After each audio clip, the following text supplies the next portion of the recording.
그날 밤 해월은 처음으로 죽은 남편의 얼굴을 잊었다.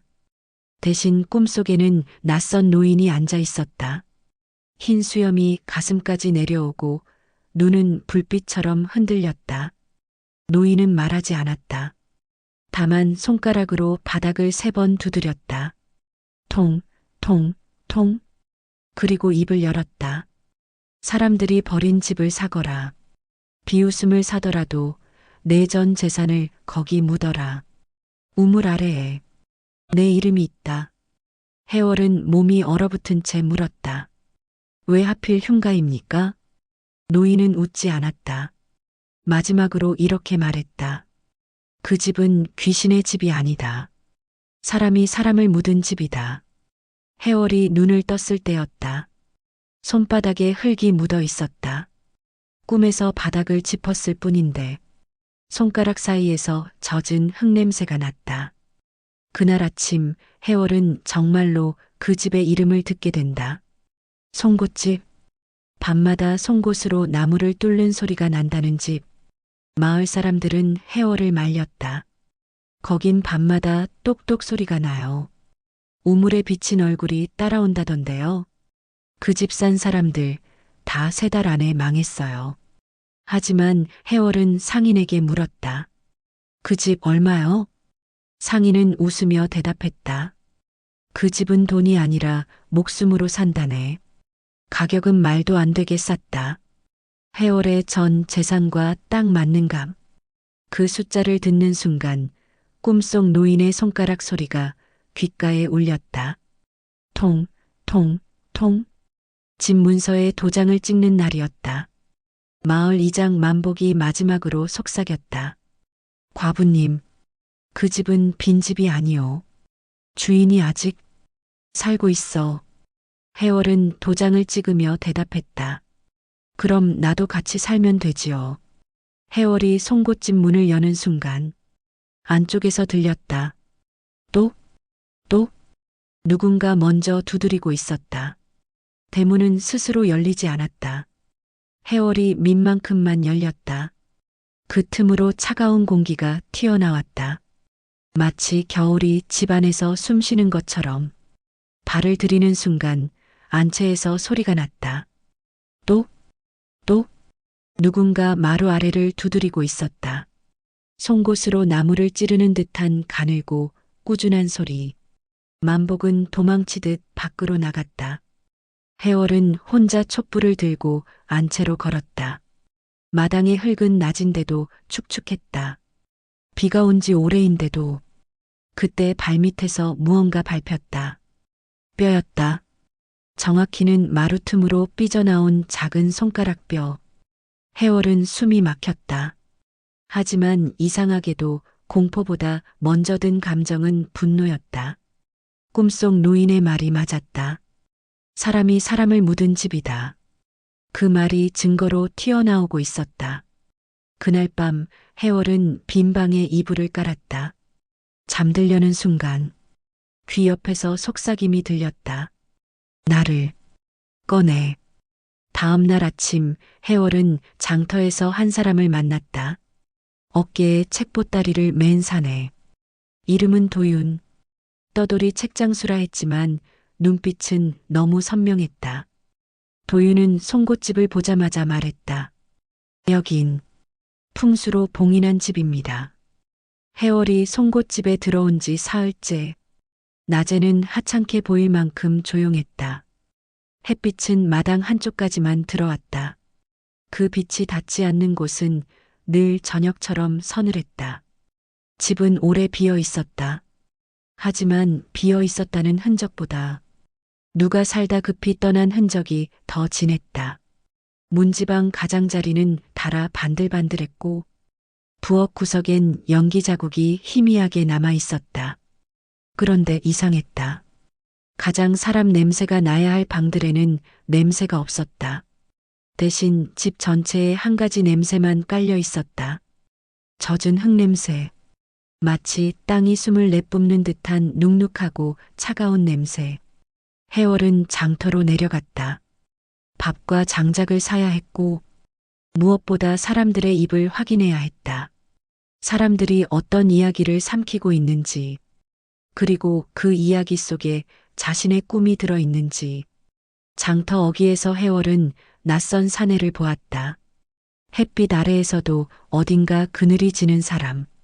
어깨에 멜빵처럼 걸친 끈 아래로 낡은 책보따리가 매달려 있었다.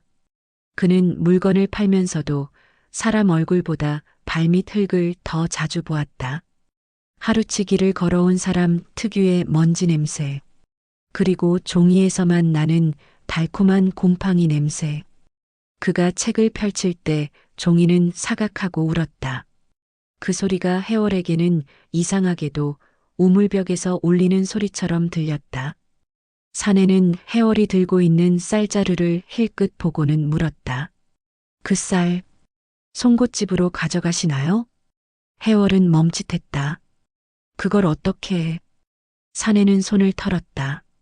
장터에선 소문이 먼저 걷습니다. 사람보다 빠르지요.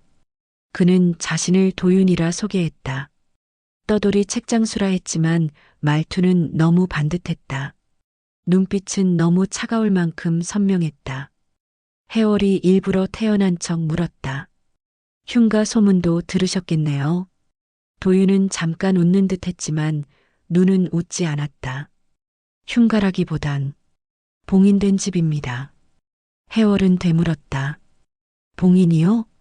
도윤이 대답했다. 누군가가 안의 것을 못 나오게, 동시에 밖에 사람이 쉽게 못 들어오게 만들었습니다. 도윤은 송곳집까지 따라왔다. 대문 앞에서 한참을 서 있었다. 눈으로 담장의 높이를 재고, 손바닥으로 기둥을 쓸어보고, 발끝으로 마당 흙을 살짝 파보았다. 바람이 불 때마다 담장 위 넝쿨이 서걱거렸다. 그 소리가 마치 누군가 이빨로 마른 잎을 씹는 소리 같았다. 도윤은 흙을 손가락으로 비벼 냄새를 맡았다. 이 흙, 물을 머금고 있어요. 비가 안 온 지 오래인데도요. 해월은 속으로 중얼거렸다. 꿈에서 손바닥에 묻어있던 그 젖은 흙. 도윤이 말을 이었다. 여긴 땅이 젖는 게 아니라 땅을 젖게 만드는 무언가가 있습니다. 해월은 억지로 웃었다. 귀신 말씀이에요? 도윤은 고개를 저었다. 귀신이 아니라 사람의 의도요. 무섭죠? 귀신은 이유가 없지만 사람은 이유가 있으니까. 그때 담장 너머로 아이들 웃음소리가 들렸다가 뚝 끊겼다. 아이들은 송곳집을 보는 순간 늘 그렇게 입을 다물었다. 마치 어른들로부터 교육받은 것처럼. 이 집은 입에 올리지 마라. 해월은 도윤을 데리고 마을 주막으로 갔다. 사람들 사이에 섞이면 겁이 작은 이들은 말을 더 많이 한다. 해월은 술 한 잔 값을 얹어주며 주모에게 조용히 물었다. 송곳집? 왜 송곳집이라 부르죠? 주모는 주변을 한번 훑고는 목소리를 낮췄다. 밤마다요. 못을 박는지 나무를 뚫는지 똑똑 똑 소리가 나서요. 그 소리가 멀리서 들리면 괜찮은데요. 해월이 물었다. 가까우면요? 주모의 입술이 파르르 떨렸다. 가까우면 그 소리가 가슴 안쪽을 찌르는 것처럼 들려요. 그래서 송곳집이죠. 옆 테이블에서 밥을 먹던 노인이 끼어들었다. 과부가 그 집을 샀다며? 해월이 시선을 들자 노인의 손이 떨리고 있었다. 숟가락이 그릇을 찢는 소리가 가늘게 울렸다. 노인은 술을 삼키고 마른 침을 삼키고 그 다음에야 말했다. 그 집은 집이 아니야. 계산서야. 해월이 물었다. 계산서요? 노인이 대답했다. 누군가가 받을 값을 적어두고 기다리는 그런 곳이지. 도윤이 처음으로 질문을 던졌다. 20해 전 그 집에 무슨 일이 있었습니까? 노인은 잠깐 침묵했다. 침묵이 길수록 그 안에 무언가가 산다. 현감이 바뀌던 해였지. 노인은 더 말하려다 입을 닫았다. 그때 멀리서 말발굽 소리가 들렸다. 주막 안 사람들의 어깨가 동시에 움츠러들었다. 해월이 다시 집으로 돌아오는 길. 해가 기울고 있었다. 서쪽 하늘은 붉었지만 송곳집은 붉어지지 않았다. 그 집은 해의 색을 받아들이지 않았다. 그저 자기 색으로 서 있었다. 축축한 회색. 대문을 열고 들어서려는 순간 도윤이 해월의 소매를 붙잡았다. 과부님, 한 가지 약속합시다. 오늘 밤 집안에서 누가 이름을 부르거나 속삭여도 대답하지 마세요. 대답하는 순간 그건 대화가 아니라 계약이 됩니다. 해월은 대답 대신 자신의 심장 박동을 들었다. 두근두근, 마치 마루 아래에서 누가 똑똑 두드리는 소리처럼. 도윤은 다시 한번 송곳집의 우물 쪽을 바라봤다. 우물은 낮에도 검었다. 그리고 검은 구멍에서 아주 희미하게 반짝임이 올라왔다. 달빛이 아닌데도. 도윤이 말했다. 우물부터 봅시다. 우물은 집의 목구멍입니다. 이 집이 삼키는 게 뭔지 우물이 알고 있어요. 해월은 우물 쪽으로 한 발 내딛었다. 그 순간 마루 아래에서 다시 들렸다. 또? 이번엔 분명히 집이 해월을 부르는 소리였다.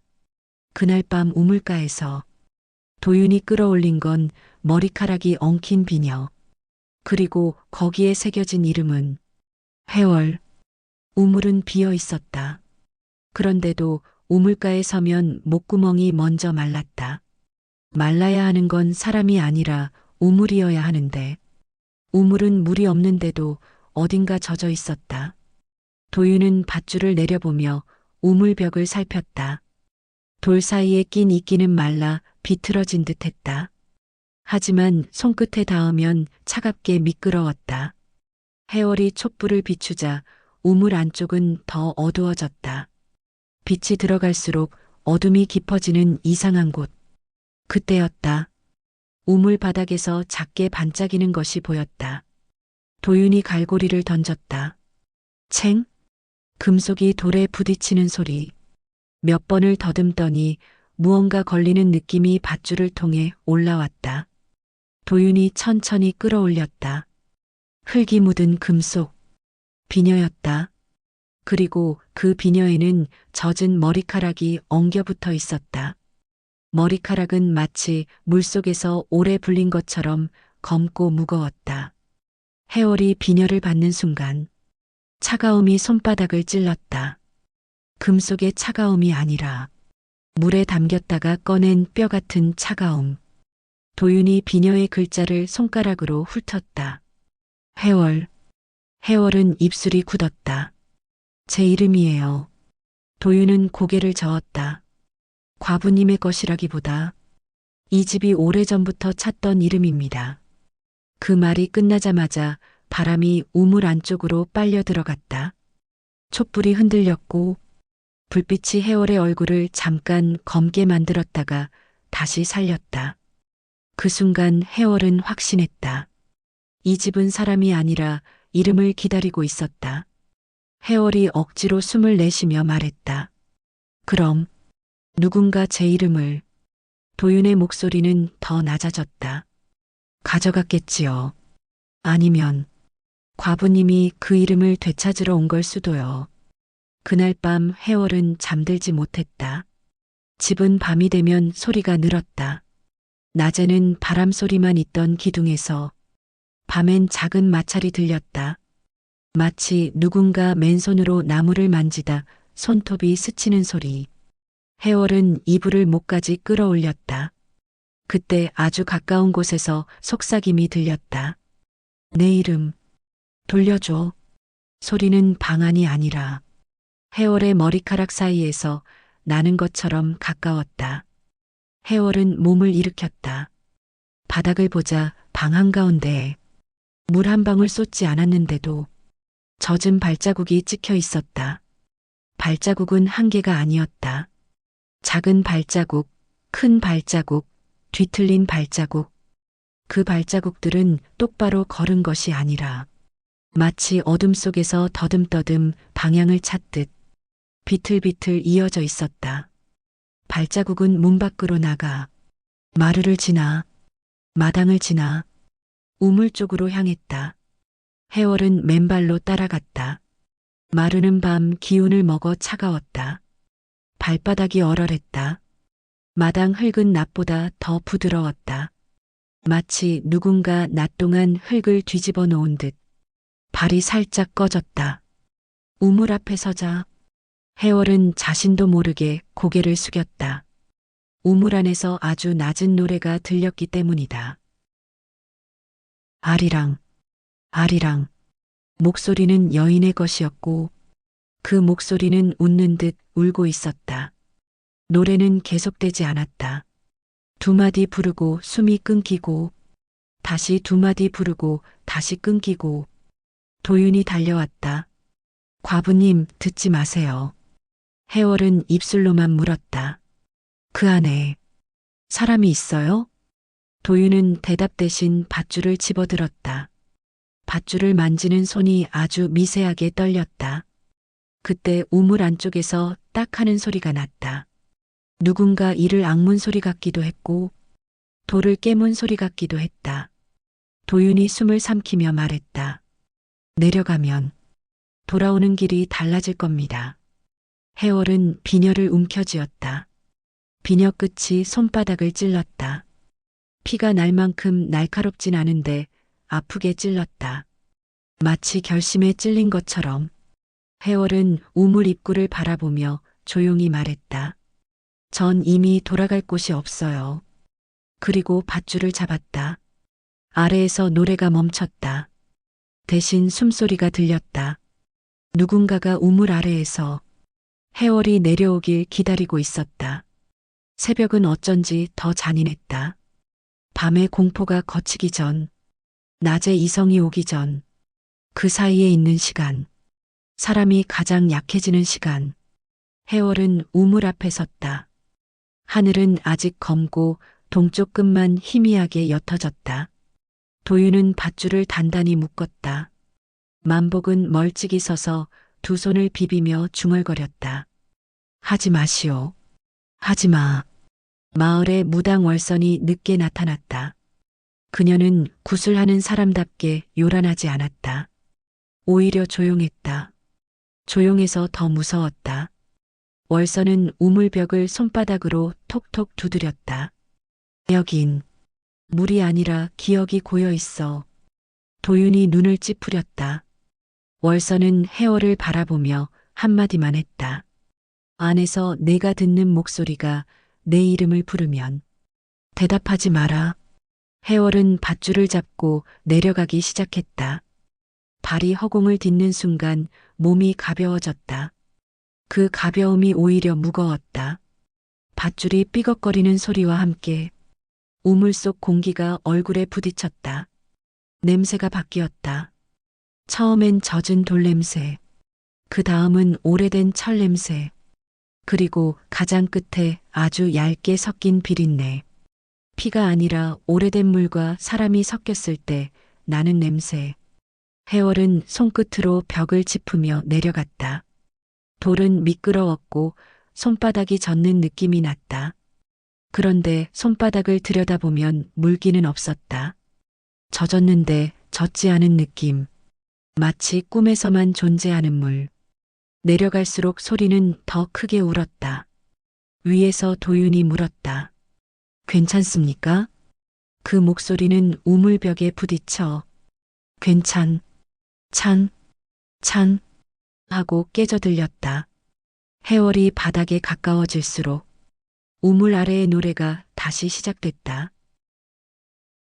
아리랑. 그 목소리는 가까워졌다.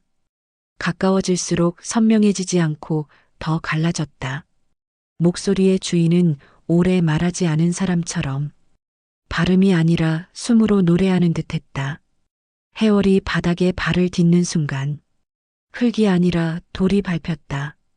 딱딱한 돌, 차갑고 조금 울퉁불퉁한 돌, 바닥 어딘가가 미세하게 비어있는 느낌도 있었다. 촛불을 들자 우물 바닥은 생각보다 넓었다. 사람 하나가 웅크리면 충분히 버틸 공간.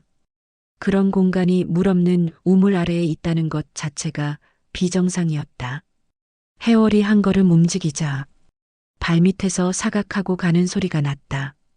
뼈 조각일까 싶었지만 그건 부서진 기와 조각이었다. 누군가 위에서 버린 것이 아니라 누군가 아래에서 부수어 만든 흔적. 벽면에 손을 대는 순간 손끝에 문장이 걸렸다. 돌에 새긴 글씨였다. 손가락으로 더듬어 읽는 글. 이 집에 들어온 자. 내가 욕심이면 내가 죽고 내가 진실이면 내가 산다. 그 문장은 경고처럼 보였지만 사실은 함정처럼 느껴졌다. 욕심과 진실은 사람의 입장에서 쉽게 구분되지 않으니까. 해월은 촛불을 앞으로 내밀었다. 바닥 한쪽 돌판이 아주 미세하게 들떠 있었다. 돌판 틈 사이로 어둠이 숨 쉬었다. 그리고 거기서 숨소리가 났다. 사람 숨소리였다. 숨소리는 빠르지 않았다. 죽어가는 숨도 아니었다. 오히려 오래 참고 있다가 누군가 왔다는 걸 알고 조심스레 내뱉는 숨. 도윤의 목소리가 위에서 떨렸다. 열지 마요. 함부로 열면. 해월은 대답하지 않았다. 그 대신 돌판을 손끝으로 눌렀다. 돌판은 무겁지 않았다. 너무 쉽게 움직였다. 마치 누군가 위에서 열어주길 기다리며 매일 조금씩 조금씩 돌을 밀어 올렸던 것처럼. 해월이 돌판을 들어 올리자 안쪽에서 차가운 공기가 확 뿜어져 나왔다. 그 공기 속에는 사람 냄새가 있었다. 땀, 흙, 오래된 약초, 그리고 살아있는 숨. 촛불을 비추자 그 안에는 시체가 아니라 살아있는 노파가 웅크리고 있었다. 노파의 눈이 빛을 피하듯 감겼다가 천천히 떠졌다. 눈동자는 누렇게 말랐지만 살아있었다. 노파는 해월을 보자마자 쉰 목소리로 첫마디를 뱉었다. 현감이 아직도 그 집을 지키느냐? 해월은 목이 메었다. 어르신은 누구십니까? 노파는 대답 대신 마른 손으로 해월의 손목을 꽉 잡았다. 그 손아귀 힘이 믿기지 않을 만큼 강했다. 뼈만 남은 손이 산 사람의 힘으로 해월을 붙잡았다. 노파는 거의 으르렁거리듯 말했다. 나를 위로 올려라. 그리고 그놈에게 말해라. 서피로는 아직 빚을 다 못 갚았다고. 해월이 뒤로 물러서려 하자 노파가 속삭였다. 너 해월이냐? 해월의 심장이 내려앉았다. 노파는 계속 말했다. 그 이름 여기서 한 번 죽었다. 그래서 이 집은 그 이름을 다시 불렀다. 위에서 도윤이 급하게 밧줄을 더 내렸다. 과부님 빨리. 사람들이 오고 있어요. 마치 그 말이 신호였던 것처럼. 우물 위에서 갑자기 소리가 났다. 발소리. 여러 사람의 발소리. 흙을 밟는 소리. 갑옷의 금속 소리. 짧게 끊기는 숨소리. 누군가 우물 가장자리에서 아래를 내려다보며 말했다. 거기 있었군. 현감의 목소리는 아니었다. 하지만 현감의 냄새가 나는 목소리였다. 권력의 냄새. 사람을 물건처럼 부르는 냄새. 해월은 촛불을 끄고 숨을 죽였다. 어둠이 다시 우물을 채웠다.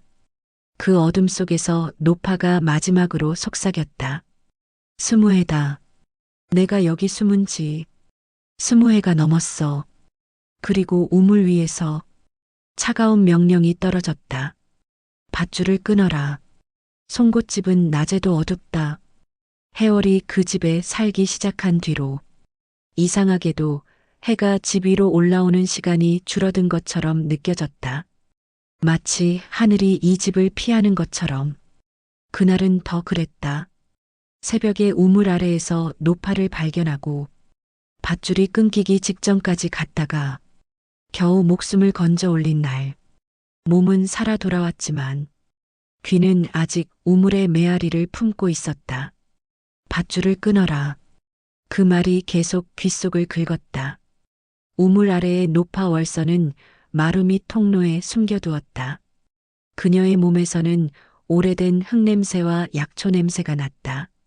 살아있는 사람 냄새가 난다는 사실이 해월에게는 되레 무서웠다.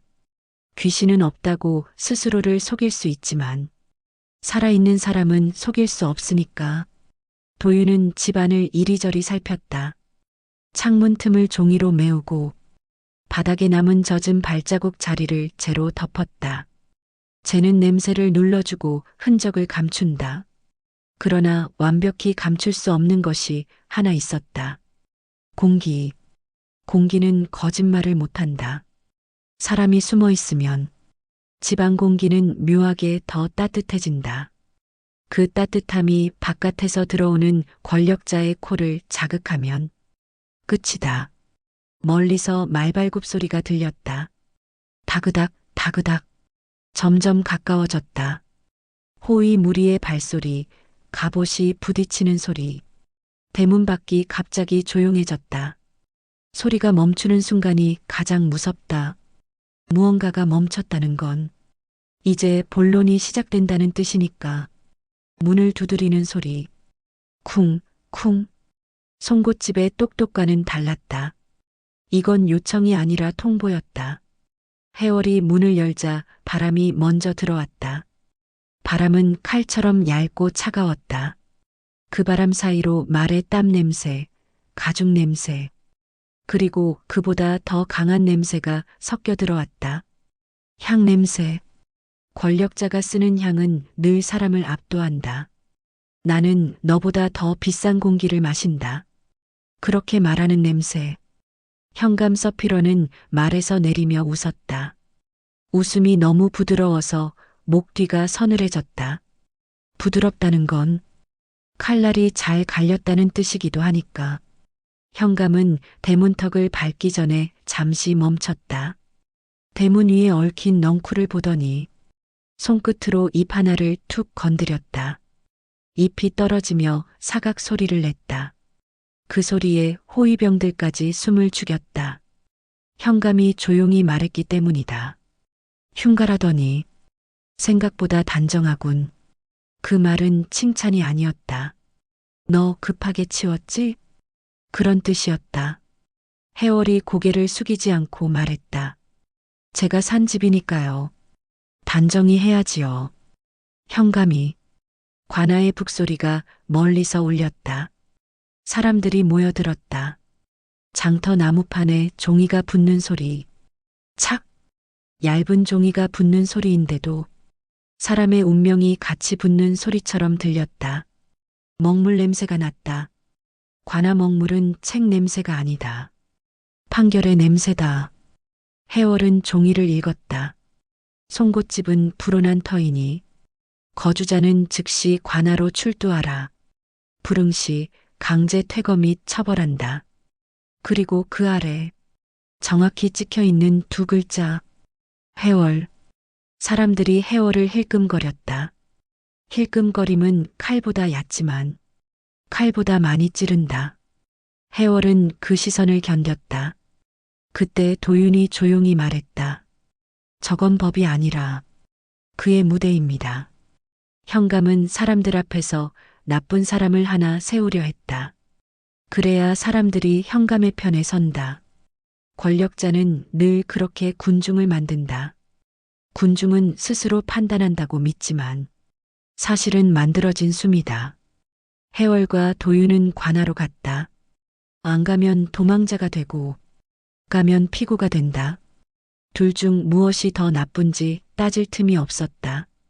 현감은 이미 선택지를 없애놓았다. 관아 마당은 차가웠다. 돌바닥은 겨울 기운을 먹어 뼛속까지 시렸다. 발바닥이 시린 건 견딜만했다. 진짜 시린 건 사람들의 시선이었다. 관아 뜰에 모인 사람들은 해월을 보며 속삭였다. 그 속삭임이 바람처럼 옷깃을 파고들었다. 현감은 높은 자리에서 내려다보며 웃었다. 그 웃음은 어제보다 더 자상했다. 자상이란 사람을 안심시키는 표정이다. 안심시키는 표정은 때로 가장 완벽한 덫이다. 현감이 말했다. 과부여. 나는 너를 괴롭히고 싶지 않다. 하지만 너는 불온한 터에 들어갔다. 불온한 터는 사람을 불온하게 만든다.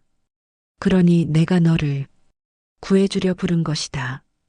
해월은 그 구해주려라는 말에서 차가운 새맛을 느꼈다. 구해준다는 말은 너는 내 소나기라는 뜻이기 때문이다. 현감은 첫 번째 줄을 당겼다. 회유. 그는 부드럽게 말했다. 너에게 집을 살 돈이 없다는 것 안다. 내가 새 집을 마련해 주마.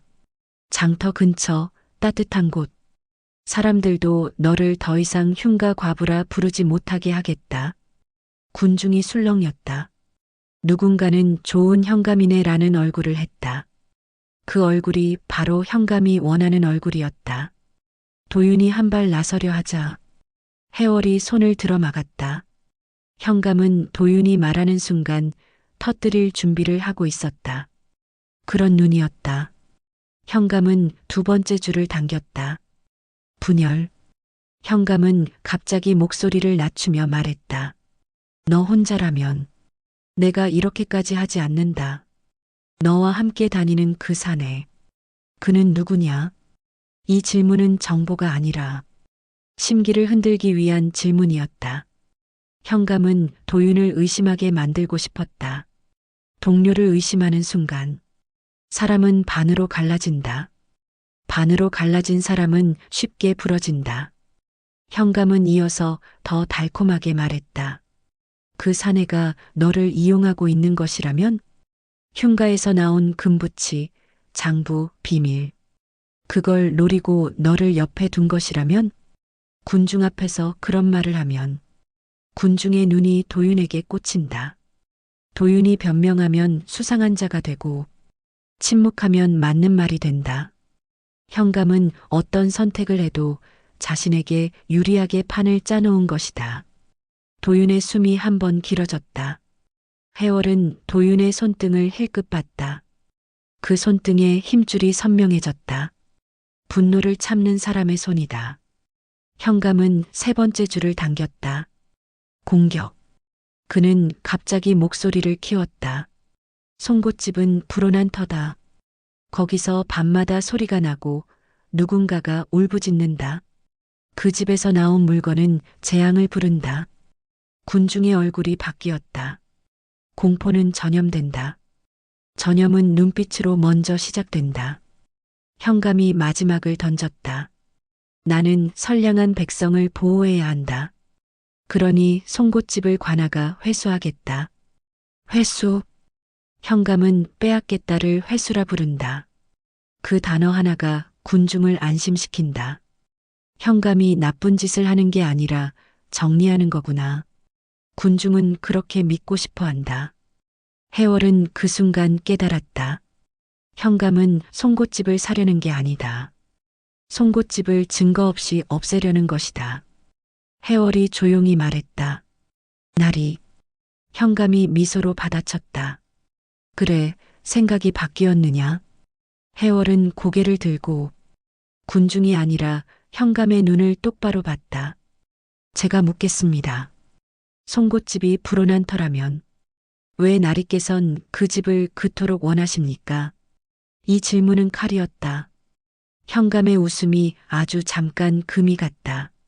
현감은 바로 웃음을 회복했다. 권력자는 표정을 빠르게 갈아 끼운다. 그는 부드럽게 말했다. 원한다니. 나는 원하지 않는다. 나는 치운다. 위험하니까. 그리고 현감은 마지막 덫을 꺼냈다. 그는 마치 자비를 베푸는 듯 말했다. 좋다. 오늘 밤까지 시간을 주마. 스스로 나가면 내 체면을 지켜주지. 하지만 버티면 관아가 들어간다. 현감이 손을 들어 신호하자 호위병이 문서 꾸러미를 가져왔다. 그 위에 도장이 찍혀 있었다. 도장은 피처럼 붉었다. 그 순간 해월은 등 뒤에서 누군가의 아주 작은 속삭임을 들었다. 과부님, 그 집엔 사람이 있지요? 속삭임은 군중 속에서 났다. 군중이 아니라 현감의 사람이 섞여 있었다. 현감은 이미 사람들 사이에 씨앗을 뿌려놓았다. 송곳집에 사람이 숨어 있다는 씨앗. 해월의 속이 차가워졌다. 월선을 숨겨놓은 것이 이제 칼이 되어 돌아올 수 있었다. 관아를 나와 집으로 돌아가는 길. 하늘이 더 빨리 어두워졌다. 해월은 확신했다. 현감은 오늘 밤 송곳집을 친다. 불로 태우든 사람을 끌어내든 무슨 짓이든 해서 끝을 낼 것이다. 도윤이 낮게 말했다. 그가 시간을 준 건 자비가 아닙니다. 해월이 물었다. 그럼요? 도윤의 목소리가 굳었다. 병력을 배치할 시간을 준 겁니다. 그때 송곳집 담장 근처에서 발자국 소리가 났다. 가벼운 발자국. 광군의 무거운 발자국이 아니라 누군가 몰래 다가오는 발자국. 해월이 멈춰서자 담장 너머에서 아주 친절한 목소리가 속삭였다. 과부님, 현감한테 잡아먹히기 전에 우리랑 거래하시지요. 바람이 불며 담장 위 잎이 서걱였다. 그 서걱임 속에 금속이 아주 작게 부딪히는 소리. 짤랑. 비녀와 같은 금속의 소리였다. 해월이 담장 틈으로 바라본 순간 어둠 속 사내의 손목에 비녀 문양이 새겨진 패가 반짝인다. 그리고 그가 말한다. 우리도 해월을 찾고 있었소. 담장 너머의 사내는 불쑥 모습을 드러내지 않았다. 어둠 속에서 그의 말만 먼저 나왔다.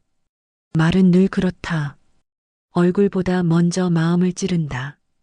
과부님, 현감은 오늘 밤 움직입니다. 그 말이 경고인지 협박인지 처음엔 구분이 안 됐다. 해월은 담장 틈으로 눈을 붙였다. 어둠 속의 사내 둘. 그들은 장터 사람처럼 보이려 애썼지만 손이 달랐다. 장터 사람의 손은 거칠고 손톱이 달아있다. 저들의 손은 거칠어도 정돈되어 있었다. 칼을 쥐던 손, 혹은 줄을 당기던 손. 사내 하나가 손목을 살짝 들어 올렸다. 달빛이 아주 얇게 스치며 반짝였다. 비녀와 똑같은 문양이 새겨진 작은 패. 금속이 아니라 뼈처럼 차가운 빛. 우리도 해월을 찾고 있었소. 우리도라는 단어가 무섭다. 세상에서 가장 위험한 건 적이 한 명이 아니라 여럿이라는 사실이다. 그리고 더 위험한 건 그 여럿이 서로 다른 이유로 같은 것을 원할 때다. 해월은 숨을 들이켰다. 들이킨 숨이 목을 타고 내려가며 차가웠다. 그 차가움이 속까지 내려오자 머리가 오히려 맑아졌다. 누구십니까? 해월이 물었다. 사내는 웃지 않았다. 웃지 않는 친절은 더 단단하다. 우린 이름이 여러 개요. 장터에선 상단이라 부르고 관아에선 심부름꾼이라 부르지. 하지만 과부님에겐 간단히 말하겠소. 우린 그 집에서 나온 것을 사고 싶소. 해월의 손가락이 저절로 비녀를 움켜쥐었다. 비녀 끝이 손바닥을 살짝 찔렀다. 통증은 작았지만 정신 차려라라는 신호처럼 선명했다. 사내는 조용히 말을 이었다. 현감이 찾는 건 집이 아니오. 집 아래에 묻힌 종이, 이름 그리고 죄지요. 그 말은 맞았다. 맞는 말은 사람을 안심시키지만 동시에 방심하게 만든다. 해월은 안심하지 않기로 했다. 거래가 뭡니까? 사내는 담장 아래로 작은 보따리를 밀어 넣었다. 보따리에서 등장기름 냄새가 났다. 새 기름. 새 기름은 밤을 길게 쓰겠다는 뜻이다. 오늘 밤 송곳집에 불이 붙을 겁니다. 현감이든 현감의 사람이든 그 집은 오늘 밤 흉가가 아니라 증거가 됩니다. 그러니 우리가 도와주겠소. 사내는 손가락으로 두 가지를 가리켰다. 하나는 보따리, 등잔, 약 마름 먹을거리. 다른 하나는 담장 너머 어둠, 도망길. 우리가 길을 만들고 과부님은 물건을 맡기시오. 장부든 편지든 비녀든 다. 해월은 물었다. 대가가 뭡니까? 사내의 대답은 짧았다. 이름 하나. 해월이라는 이름이 누구의 것인지 확인해야겠소. 이건 단순한 거래가 아니었다. 그들은 물건을 사러 온 게 아니라 사람을 사러 온 것이다. 해월은 그걸 알아챘다.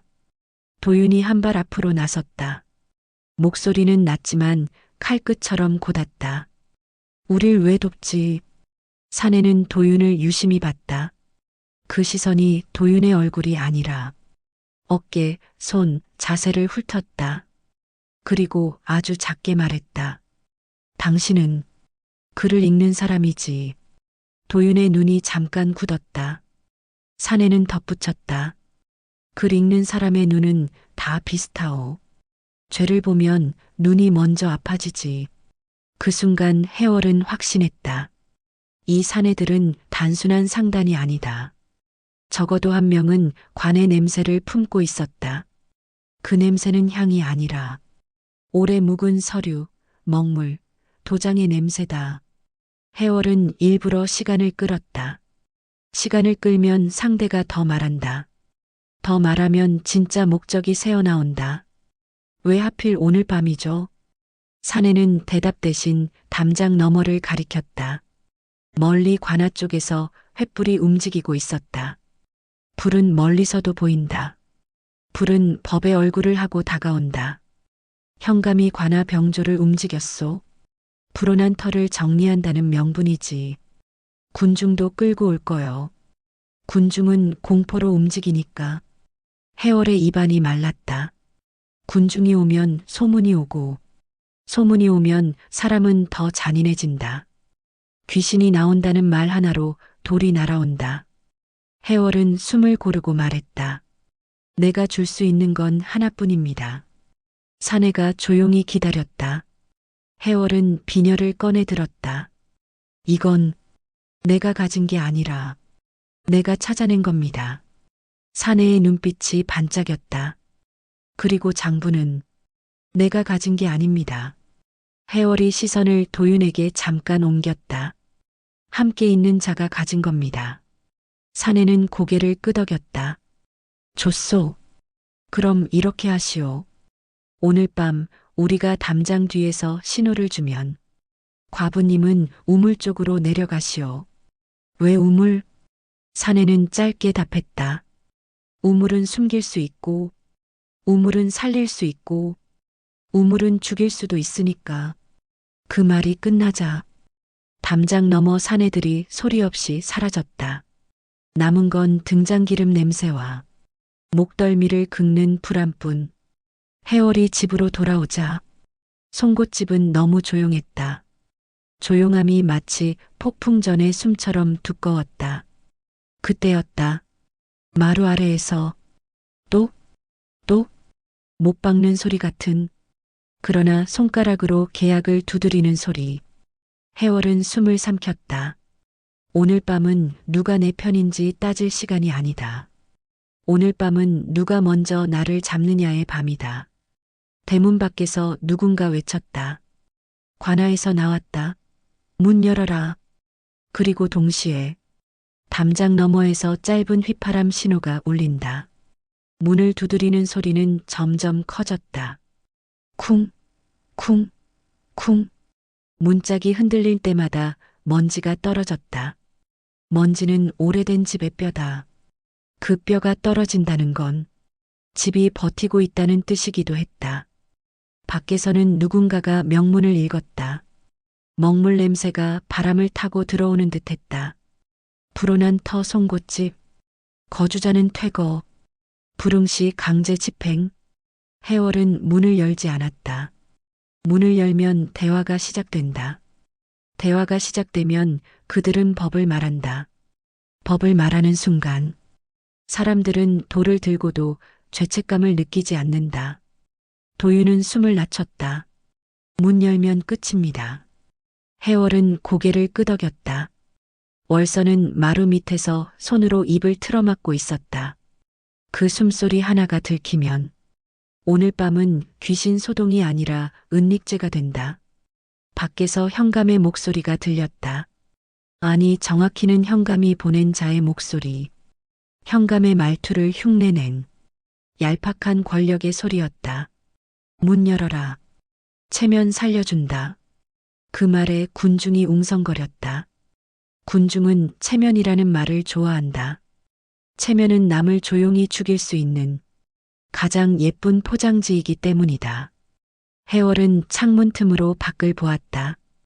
횃불이 10개, 20개, 마당을 밝히고 있었다. 불빛 아래 사람들의 얼굴은 전부 한 가지 색이었다. 불빛의 색. 불은 얼굴을 지운다. 불은 사람을 개인에서 무리로 바꾼다. 군중 중 누군가가 외쳤다. 거기 귀신 나온다며. 그러자 다른 누군가가 받았다. 과부가 우물에서 뭘 꺼냈다잖아. 소문은 이미 증거처럼 굳어 있었다.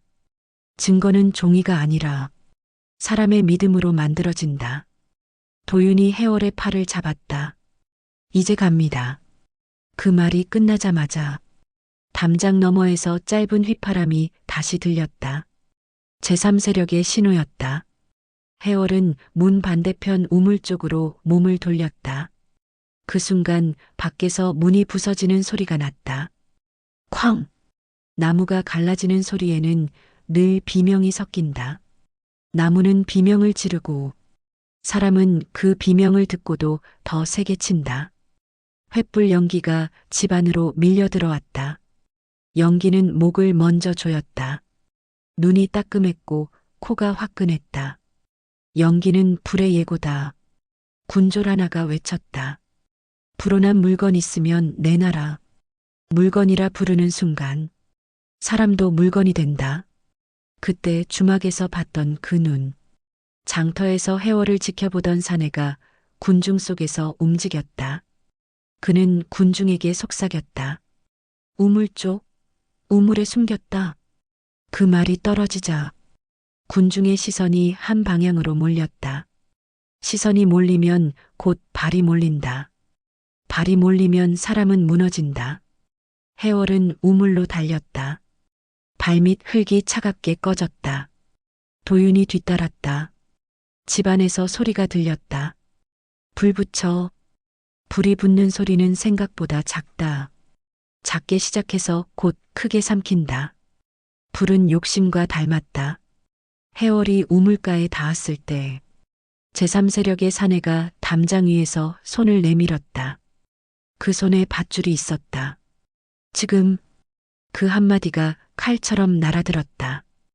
해월은 밧줄을 잡으려다 멈칫했다. 바로 그때 뒤에서 현감의 목소리가 들렸기 때문이다. 현감이 직접 왔다. 향 냄새가 바람을 타고 불 냄새와 섞여 들어왔다. 과부.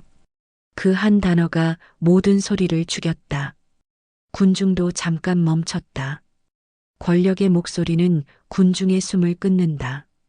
현감이 천천히 걸어왔다. 불빛이 그의 얼굴을 비추자 그는 웃고 있었다. 불 속에서도 웃는 사람은 불보다 무섭다. 현감은 말하지 않았다. 대신 손을 들었다. 그 손짓 하나로 군졸이 밧줄을 낚아챌 준비를 했다. 해월은 깨달았다. 제3세력의 밧줄이든 현감의 손이든 지금 잡는 것은 구원이 아니라 선택이다. 어떤 선택을 해도 대가가 따른다. 그때 마루 안쪽에서 또 그 소리가 불 속에서도 들렸다. 집이 마지막으로 무언가를 두드렸다. 그리고 월선의 숨소리가 마루 밑에서 터졌다. 참아왔던 숨이 한 번 새어나왔다. 그 작은 숨이 군중의 귀에 걸렸다. 누군가 외쳤다. 사람 있다. 숨겨놨다. 현감이 낮게 명령했다. 우물로 몰아넣어라. 그리고 군중이 우물 쪽으로 한꺼번에 밀려온다. 해월의 발끝이 우물 가장자리에 걸린다. 우물 가장자리는 미끄러웠다. 불빛이 돌에 닿아 반짝이는데 그 반짝임이 물처럼 보였다. 물 없는 우물인데도 우물은 늘 물의 얼굴을 하고 있다. 사람을 속이기 위해서인지, 사람을 끌어들이기 위해서인지 군중이 밀려왔다. 사람의 몸이 사람의 몸을 밀면 숨이 눌린다. 숨이 눌리면 판단이 꺼진다. 판단이 꺼진 군중은 거의 불과 같다. 해월은 뒤로 물러설 수도 옆으로 피할 수도 없었다. 발끝이 우물 가장자리에 걸린 순간 현감의 향 냄새가 바로 등 뒤까지 왔다. 현감이 아주 가까이에서 말했다. 내가 기회를 줬지. 그리고 그 말끝에 따뜻한 웃음을 묻혔다. 그러니 이제 내 차례다. 해월은 밧줄을 보았다. 담장 위 제3세력의 손, 그리고 앞에는 우물의 검은 입. 선택은 한 번뿐이었다. 해월은 몸을 돌려 우물로 뛰어들었다. 밧줄이 해월의 손바닥을 태웠다. 밧줄은 마찰로 뜨거워진다. 그 뜨거움이 살갗을 긁어 피를 불러냈다. 하지만 피보다 더 뜨거운 것이 있었다. 살고 싶다는 욕망, 살아야 한다는 의무. 해월은 우물 안으로 미끄러져 내려갔다. 위에서 소리가 쏟아졌다. 잡아, 끊어, 불 더 넣어. 그 말들이 메아리로 깨져서 우물 벽을 때렸다. 우물 안 공기는 차가웠다. 불길 속에서 뛰어내렸는데도 내려오자마자 피부가 차가움에 오그라들었다. 차가움이 사람을 깨운다. 그리고 깨면 공포가 더 선명해진다. 해월이 아래로 내려가며 느꼈다. 우물은 단순한 구멍이 아니다. 아래로 갈수록 벽이 손처럼 느껴졌다. 돌이 아니라 무언가가 해월의 팔을 스치고 지나가는 느낌. 바닥이 가까워졌다. 그때 위에서 누군가가 외쳤다. 밧줄을 끊어라. 해월의 가슴이 꺼졌다. 그 문장, 우물 아래에서 들었던 그 문장과 똑같았다. 툭 하는 소리가 났다. 밧줄이 흔들리며 해월의 몸이 순간 떠올랐다가 떨어졌다. 해월은 바닥에 굴렀다. 돌바닥의 냉기가 등뼈로 파고들었다. 폐가 한번 꺼졌다가 다시 팽창했다. 숨이 들어오자 비린내가 코를 찔렀다. 촛불은 없었다. 빛이 없는데도 아주 희미한 반짝임이 보였다. 우물벽 어딘가에 박힌 금속 조각. 혹은 눈. 해월은 손을 더듬어 비녀를 찾았다. 손끝에 차가운 금속이 걸렸다. 비녀를 쥐는 순간 이상하게 마음이 조금 가라앉았다. 마치 이건 아직 내 손에 있다는 확인처럼. 그때 바닥 틈에서 작은 소리가 났다. 또? 해월은 숨을 죽였다. 우물 아래에서도 그 소리가 난다. 소리는 우물 위만이 아니라 집 전체의 심장 소리였다. 어둠 속에서 도윤의 목소리가 들렸다. 과부님, 도윤도 내려왔다. 목소리가 가까웠다. 그는 숨이 거칠었다. 연기를 먹은 숨. 도윤이 해월의 팔을 잡아 일으켰다. 그 손이 떨리고 있었다. 월서는? 해월이 묻자 도윤이 이를 악물었다. 위에 있습니다. 끌려갔을 겁니다. 그 말이 해월의 속을 차갑게 갈랐다. 월선이 잡혔다면 현감은 이제 사람을 손에 쥐었다. 사람을 쥐면 입을 쥔다. 입을 쥐면 진실이 끊긴다. 도윤은 어둠 속에서 손으로 벽을 더듬었다. 여기 있습니다. 그는 돌판 가장자리를 찾아냈다.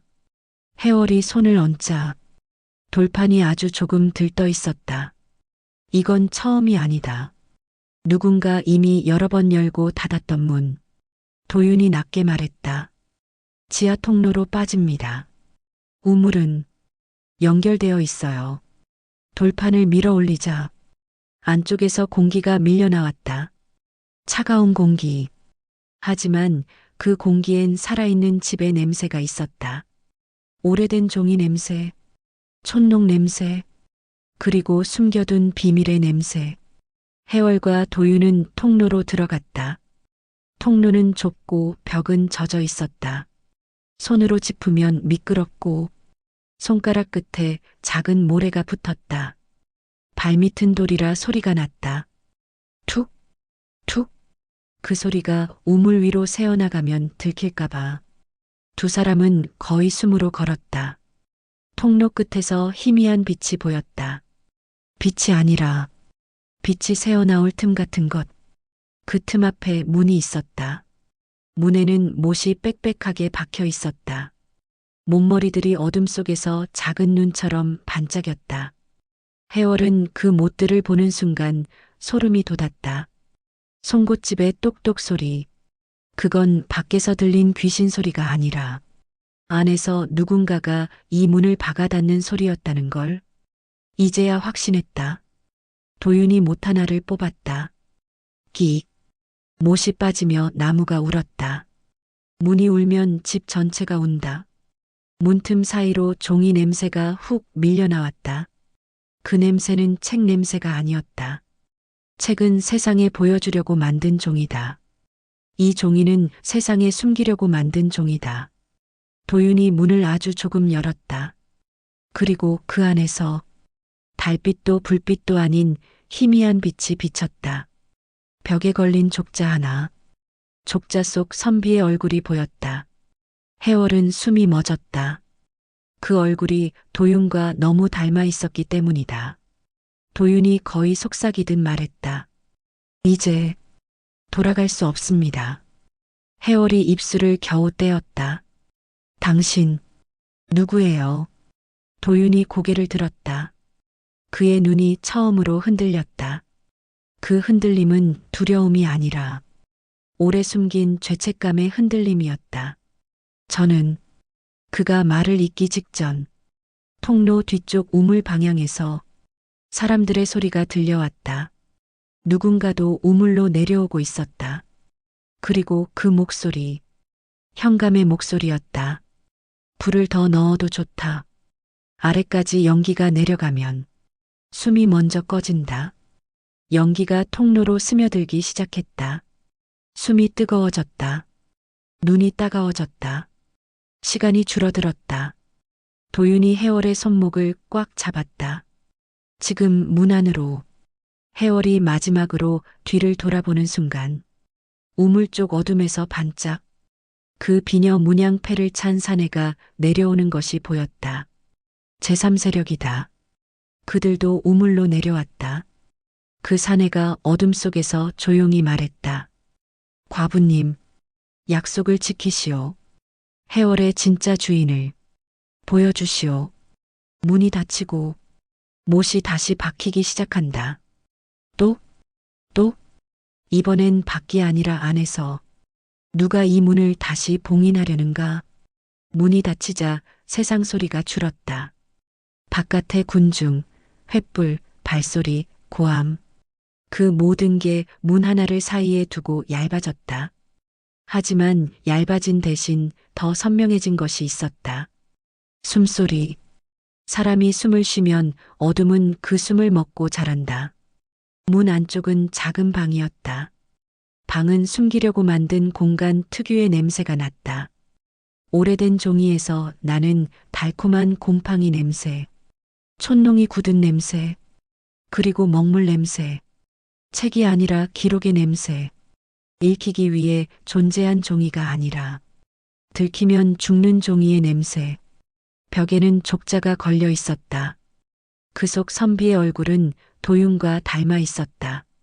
닮았다는 말이 어설플 만큼 눈매와 턱선, 입가의 굳은 습관까지 닮았다.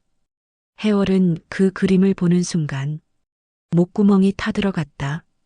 연기 때문이 아니라 현실이 너무 확실해져서였다. 도윤이 촛불을 켰다. 불빛이 작게 흔들리며 방의 구석구석을 핥았다. 불빛이 닿는 곳마다 나무 상자들이 줄을 서 있었다. 상자 위에는 작은 종이가 붙어 있었다. 다른 건 몰라도 글씨는 선명했다. 곡물장부, 처리 기록, 상소 초본, 서필원 관련. 해월은 속으로 생각했다.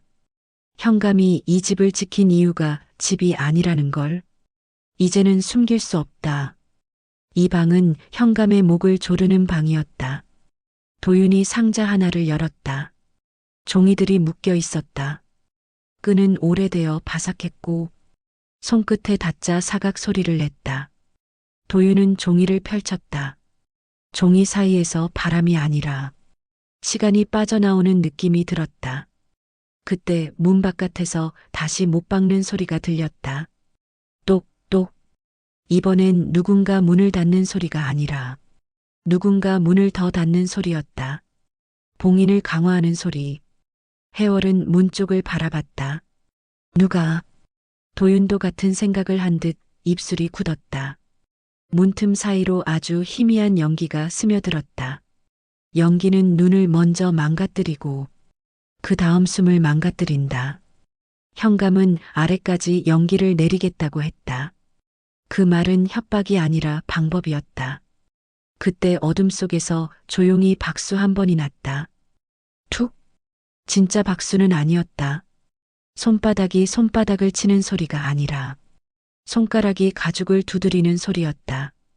그리고 익숙한 친절한 목소리. 담장 너머에서 거래를 제안하던 그 사내의 목소리였다. 좋은 방이군요.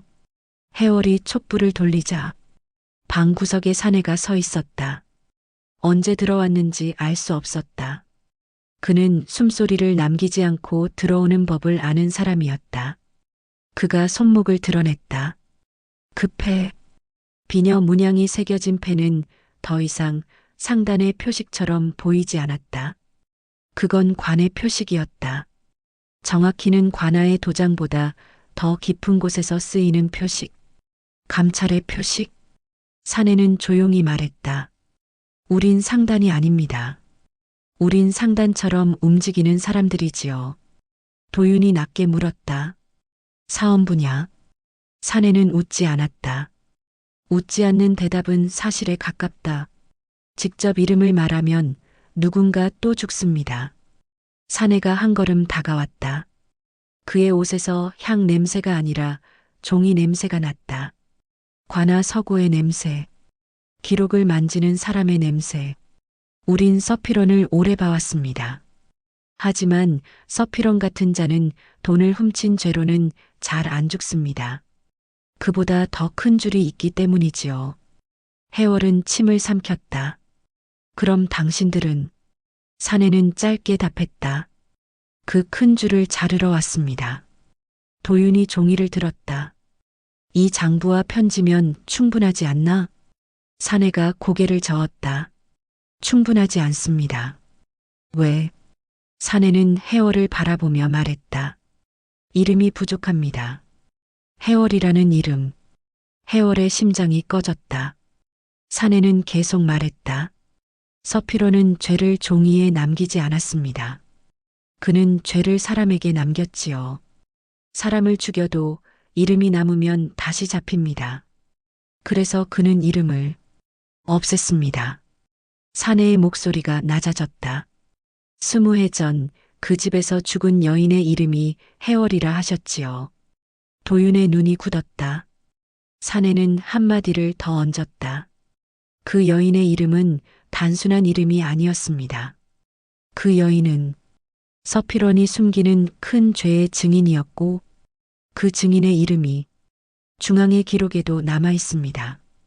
해월의 입안이 마르며 물었다. 그럼 저는요? 사내가 말했다. 당신은 그 이름이 다시 살아난 자리입니다. 누군가가 그 이름을 다시 불러야만 이 사건이 큰 죄로 묶입니다. 그 순간 바깥에서 현감의 목소리가 메아리로 들려왔다. 우물 아래로 통로로 벽을 타고 내려온 목소리. 문을 열어라. 열지 않으면 불은 아래까지 내려간다. 연기가 더 진해졌다. 눈이 따갑고 목이 타들었다. 해월의 폐가 뜨거워졌다. 도윤이 이를 악물었다. 월서는 잡혔다. 사내가 아주 짧게 고개를 끄덕였다. 알고 있습니다.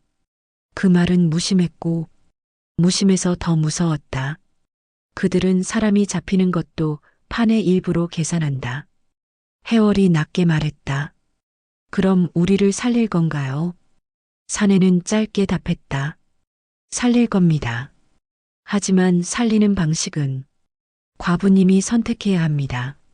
사내는 상자 하나를 가리켰다. 저기 상소 초본이 있습니다. 서필원이 가장 두려워하던 종이지요. 그리고 해월을 바라보며 말했다. 그걸 들고 군중 앞으로 나가면 서필원은 끝입니다.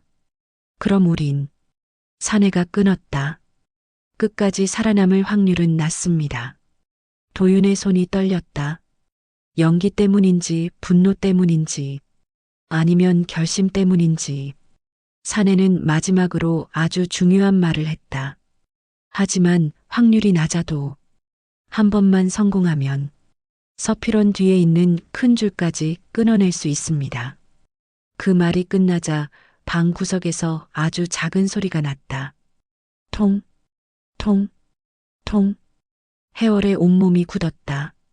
그 소리는 꿈에서 들었던 소리였다. 노인이 바닥을 3번 두드리던 소리. 촛불이 한 번 크게 흔들렸다. 그리고 방 구석 아무도 없던 자리에서 누군가의 낮은 속삭임이 들렸다. 지금이다. 이름을 돌려라. 해월은 숨을 삼켰다. 이 집의 주인은 귀신이 아니라 진실을 지키다 집이 된 사람일지도 모른다. 도윤이 해월을 바라봤다. 눈빛이 처음으로 무너졌다. 그 무너짐 속에서 진짜 말이 나왔다. 그 여인은 내 어머니입니다. 내 어머니 해월은 내 이름을 남기려고 죽었고 나는 그 이름을 되찾으려 돌아왔습니다. 연기가 더 내려왔다. 현감의 발소리가 통로 쪽에서 가까워졌다. 툭, 툭. 권력이 아래로 내려오는 소리였다. 사내, 감찰은 마지막 선택지를 내밀었다. 둘 중 하나입니다.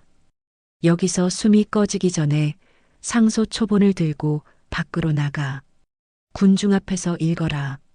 아니면 여기서 조용히 죽어라. 해월은 비녀를 쥐었다. 손바닥이 아팠다. 그 통증이 살아있다는 증거였다. 해월은 조용히 말했다.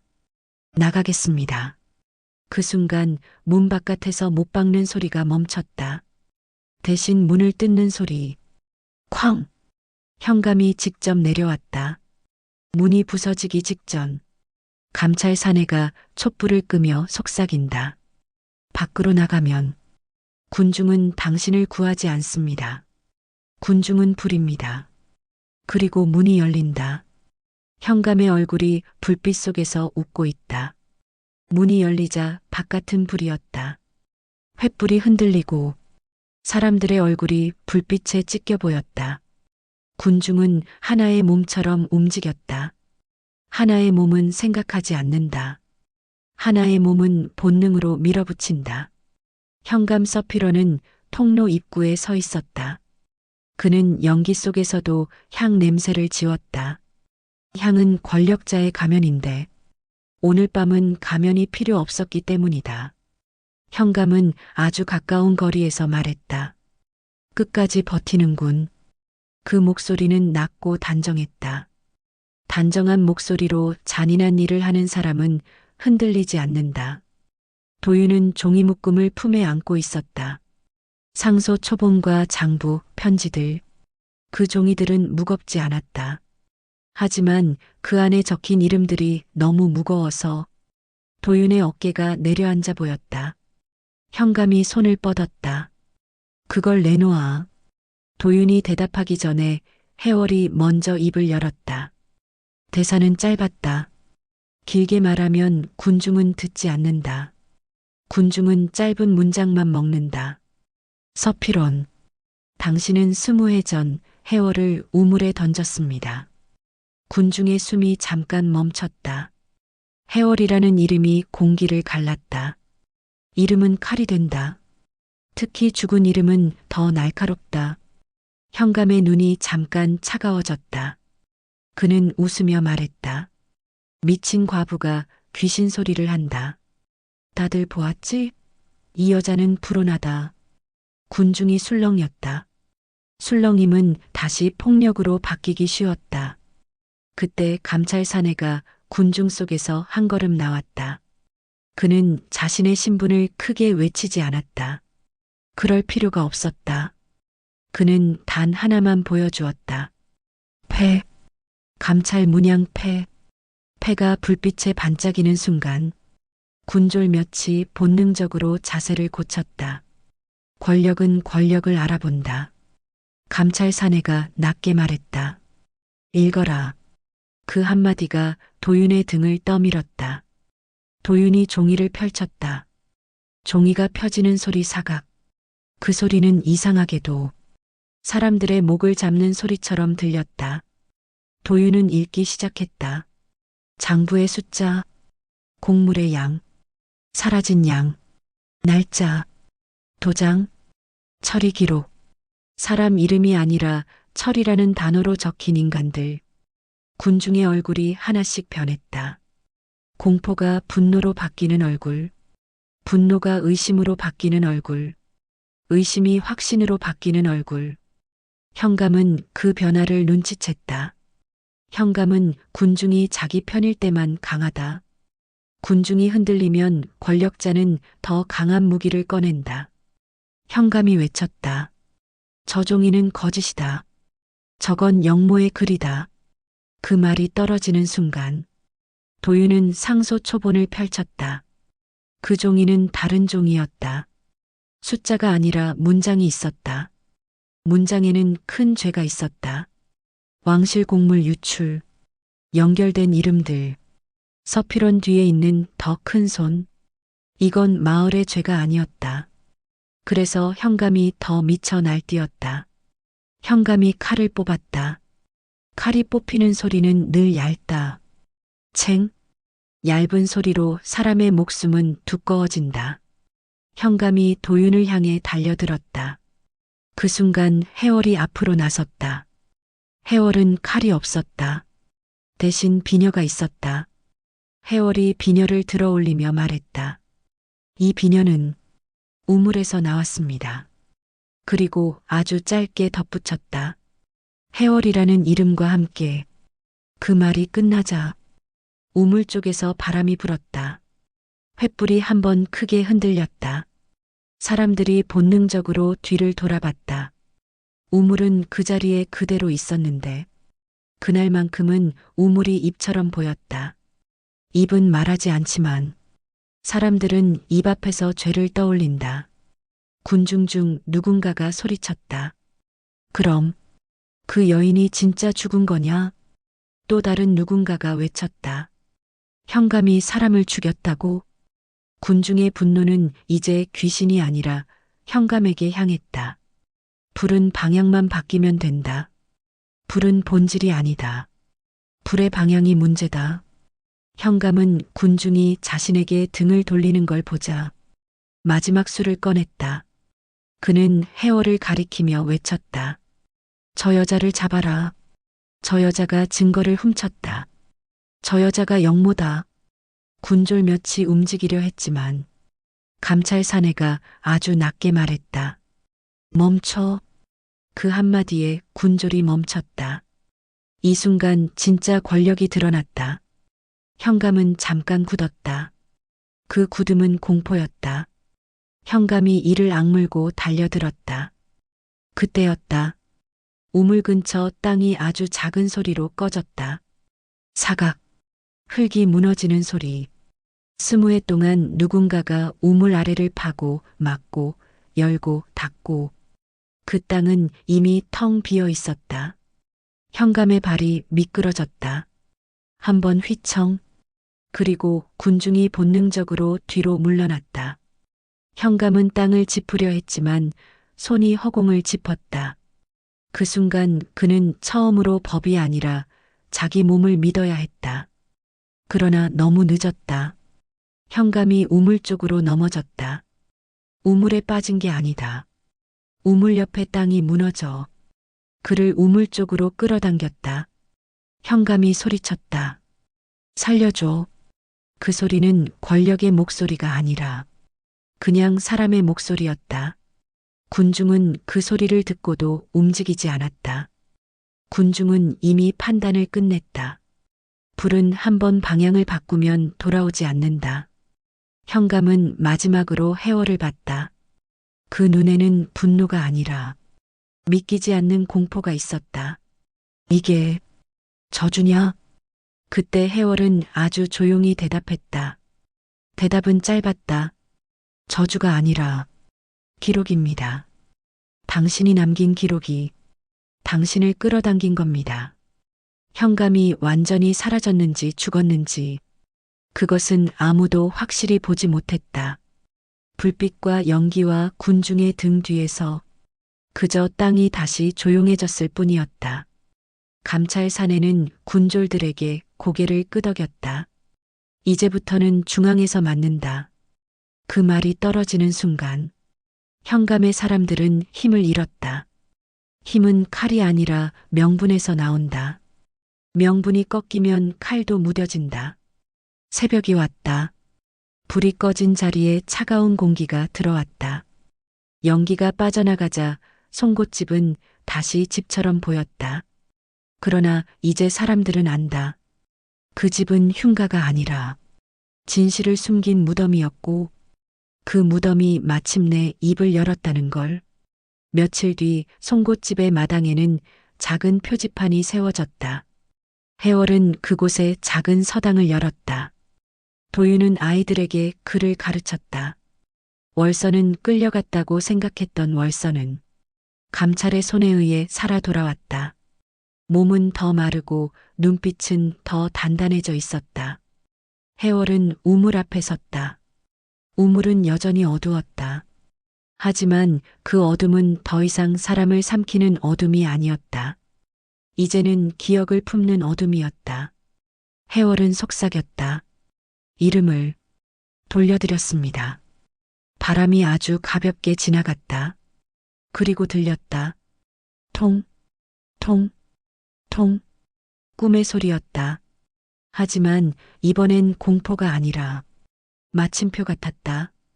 해월은 처음으로 자신의 이름이 무겁지 않다고 느꼈다.